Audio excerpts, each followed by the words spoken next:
Welcome to BizWire. I'm Joseph Nordstrom in Beijing.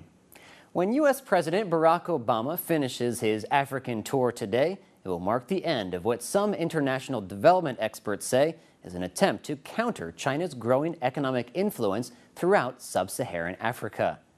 In his biggest announcement of the trip, Obama pledged $7 billion over the next 5 years for power projects in sub-Saharan Africa, where only 1 in 4 people have access to electricity.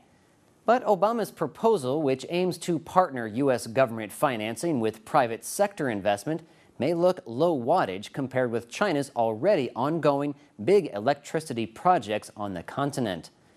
Beijing has been lighting the way in Africa with billions of dollars of power investment and projects.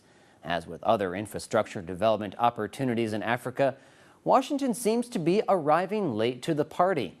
China has already spent or committed billions to electrify Africa by building dams and power plants in a number of countries. Visiting Africa in March, China's President Xi Jinping renewed an offer of $20 billion in loans to, quote, help African countries turn resource endowment into development strength. Longtime expert on China in Africa, Deborah Brodingham, said that China is not doing this to counter the U.S. They're doing it because it fits into their vision of themselves as a major player. She says China does need African resources, but more so they need African support and diplomatic partnerships.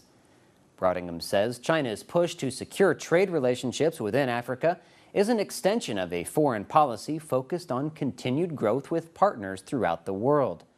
Brodingham says there is room for both the U.S. and China to do business in Africa, and the conflict between them there is overblown.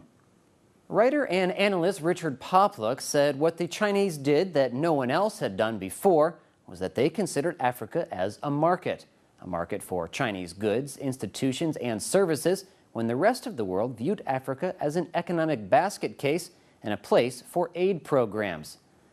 Popluk says many African policymakers are just not interested in hearing about the power of the free market anymore and are interested in China's model of development, which some call the Beijing Consensus.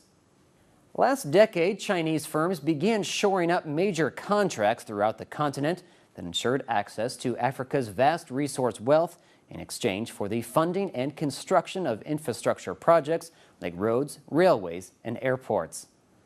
Since 2002, China has invested an estimated $75 billion on the continent, hot on the heels of the United States, which invested $90 billion during the same period. The U.S. might still hold the edge over China on investment, but the Chinese replaced the U.S. as Africa's biggest trade partner in 2009. Sino-African trade is now estimated to be $200 billion a year and is expected to rise to $325 billion in the next 2 years. This strengthening relationship is principally fueled by China's need for energy resources to fuel its own growth, but resource extraction is not Beijing's only goal. Africa has great potential as a consumer market, something China could help to develop with smart investments across a range of sectors. There are complaints, however, from some government and business circles in Africa that Chinese companies often bring in their own workforces to develop resource-related infrastructure projects, creating few new jobs, let alone value-adding processes or manufacturing industries. African leaders, though, insist that China negotiates on a level playing field since African countries are able to set the agenda. Ethiopia's Foreign Minister Adhanom said the onus lies on African countries and not on China to ensure they are not taken advantage of. Obama, speaking in South Africa on Saturday, made a thinly veiled dig at China's activities in Africa. He urged African leaders to be tougher negotiators with foreign investors so that ordinary people would benefit and spur broad-based development. But analysts working in the region say much of the criticism and media attention of China's moves in Africa is often misleading and even wrong.